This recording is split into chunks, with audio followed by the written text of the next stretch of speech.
Good morning. Welcome to Get Fit Friday. I'm Beth Jeffers, and this is Whitney Brown from the Fitness Factor, and we're going to talk about spot reducing today. A lot of times people come into the gym and we ask them what their goals are, and they have different goals. They'll say, oh, I want to get rid of my hips, or I want to get rid of my stomach. And tell us a little bit about spot reducing. Well, spot reducing, although it sounds really awesome and perfect and great, sometimes if it sounds too good to be true, it usually is. Yeah. And spot reducing happens to be one of those things. It's not something that you can't go to the gym and say, okay, I want to lose my midsection or tone up and get a six-pack, so you've got to do a zillion crunches in order to do that. Some people will say, oh, I feel like I'm getting tighter in that area, but what's really happening is that you have muscle hypertrophy, or your muscle is growing, and you start to get deceived. Although there is the same amount of fat over that muscle, you just have a bigger muscle now. So really it's all about the fat loss when it comes to reducing your body fat percentage, and you do a lot of that through exercise and healthy diet.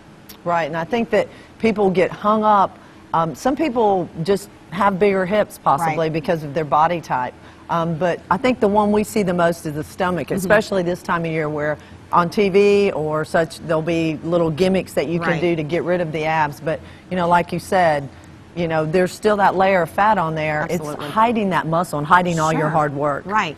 And one thing to be wary of is there is a lot of things, especially right now, that you're seeing that say, oh, you know, target this part of your arms, or no more back fat, or whatever it is. You need to be careful about that kind of stuff, because a lot of that's not going to give you the results that you're really looking for. What you're going to find is that healthy diet and exercise, strength training is going to make a huge difference. And you know, the bottom line is that combination. And just remember, you can't just focus on one part of your body. You've got to do the total body and do some cardio, do some strength training, do some flexibility, and eat right. Your fat loss is specific to you, and so that might not be exactly where you want it, but I promise you it'll work if you do the right things. So this is it for this week, and we'll see you next week. Have a great week. For more Get Fit Fridays, go to WCBI.com.